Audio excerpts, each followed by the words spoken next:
Merci, merci. Merci d'être là, merci de votre fidélité.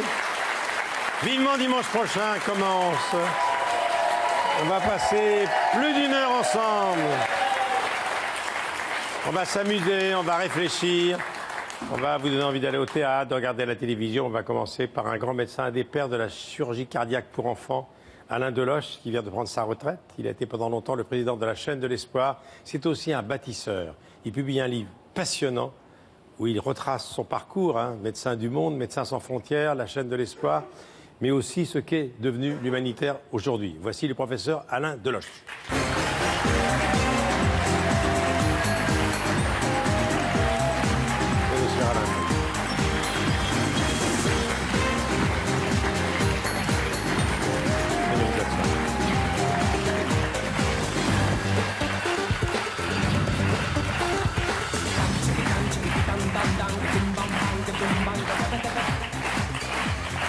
Merci beaucoup, cher Alain Deloche. Je suis ravi de vous accueillir.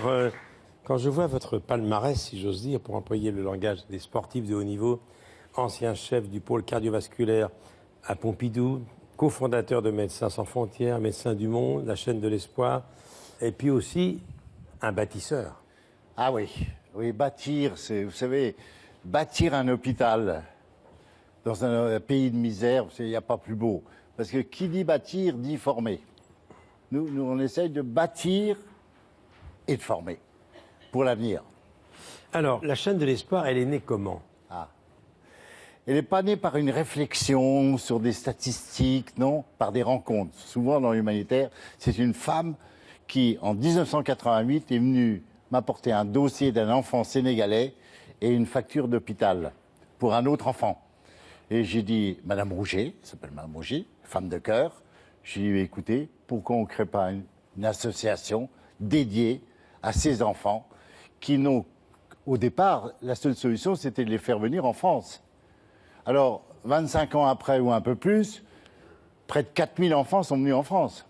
Et 100 000 enfants ont bénéficié Alors là, de soins. Notre tendance est d'opérer l'enfant dans son pays, oui, avec des médecins de son pays, oui, et encore mieux, dans un hôpital bâti dans son pays. Oui. Ça, c'est le but. C'est ce qui nous anime. Mais au départ, on les a d'abord fait venir. Oui, magnifique. Chaque semaine, 2 à 3 enfants arrivent en France pour s'y faire opérer. Pas seulement du cœur, d'autres pathologies. Mais c'est chaque fois un conte de fées. C'est magnifique. Alors, vous avez construit au Sénégal, au Cambodge, j'y suis allé, au Mali, Afghanistan, Mozambique, Haïti. C'est fou, ça. Oui. Et à chaque fois, vous allez frapper aux portes. Et alors là, la chaîne de c'est ce l'Espoir que j'ai voulu mettre dans le livre, ce qu'on n'imagine pas, surtout pour les jeunes qui font l'humanitaire, ils sont de plus en plus nombreux. L'opiniâtreté qu'il faut. Je sais. Parce que d'échecs. Par exemple, le Mali, pendant 20 ans, j'ai bataillé pour les enfants du Mali, pour pouvoir construire, même pas un grand hôpital, un petit hôpital dédié, un plateau technique. 20 ans. Alors, il faut être, bien sûr, motivé, opiniâtre, et donc le vouloir. Le vouloir. Dans votre livre, il y a 2 choses très importantes que devient l'humanitaire aujourd'hui. Et là, on peut s'inquiéter. Oui. J'y viens dans un instant. Mais je ne savais pas le problème de la contrefaçon des médicaments.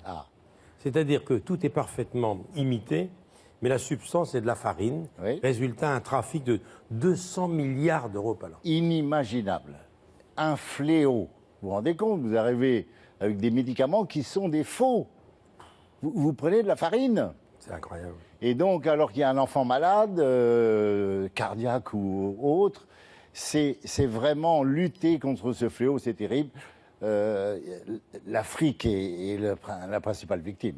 Alors, on va faire quelques pays qui méritent qu'on s'arrête. Vous organisez 3 ou 4 missions par an. Parlons de la Syrie. Vous dites, je ne comprendrai jamais ce conflit. Les hôpitaux sont pris pour cible de façon délibérée. Ça, c'est un phénomène qui n'existait pas avant. Dans toutes les zones de guerre, il y a eu le drapeau blanc. Eh ben, c'est fini le drapeau blanc. Alors, je ne voudrais pas dire qu'on est une cible, ce serait un peu... Mais, bon, en tout cas, il n'y a plus de drapeau blanc et on n'a pas intérêt à être trop visible.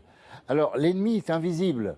On vous dit il y a un risque d'enlèvement, d'assassinat, et puis maintenant, les hôpitaux sont bombardés, sont devenus aussi des cibles. Alors, l'Afghanistan... Surtout en Syrie. Vous dites en Afghanistan, le danger de l'enlèvement n'est plus l'apanage des talibans, mais de la mafia. Vous dites que le personnel humanitaire On revend a une cote élevée oui. à la bourse des kidnappés.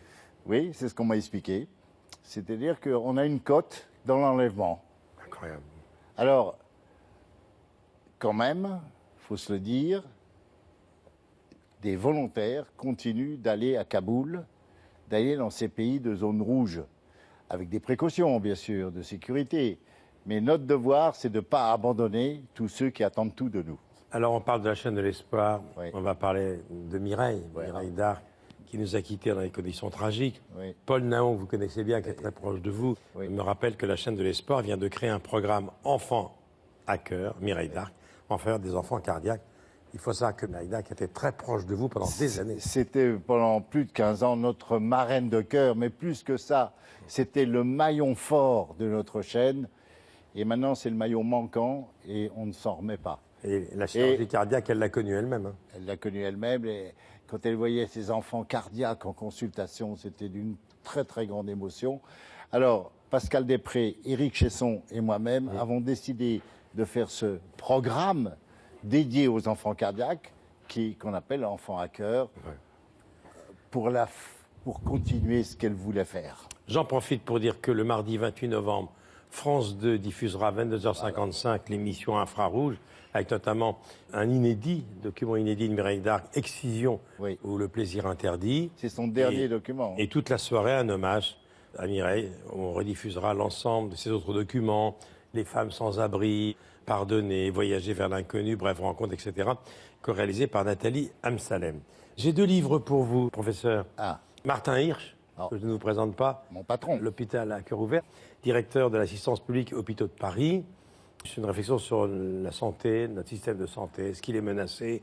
Doit-il être transformé? Les nouvelles technologies, entre autres. Martin Hirsch est donc un grand spécialiste. Oui. Et il a été à Emmaüs, il ne faut pas l'oublier, Bien sûr. avec l'abbé Pierre. Bien C'est sûr. pour vous. Merci beaucoup. Et puis là, un cardiologue qui s'appelle Fabien Guèze, Cardiologie, comment avoir une crise cardiaque. On ne prend pas assez soin de son cœur. Un livre de sensibilisation. Fabien Guèze est cardiologue à l'hôpital Ambroise Paré de Boulogne. Voilà. Je vous remercie. Et je rappelle, votre livre, professeur, Un éléphant blanc, ça ne change pas de couleur, chez Michel Lafon. Mais le sous-titre du livre résume très bien tout ce qu'on a dit. On ne peut pas priver des enfants de tout sous prétexte qu'ils n'ont rien. Tout est dit. Je vous remercie beaucoup. Merci. Merci Alain. À bientôt.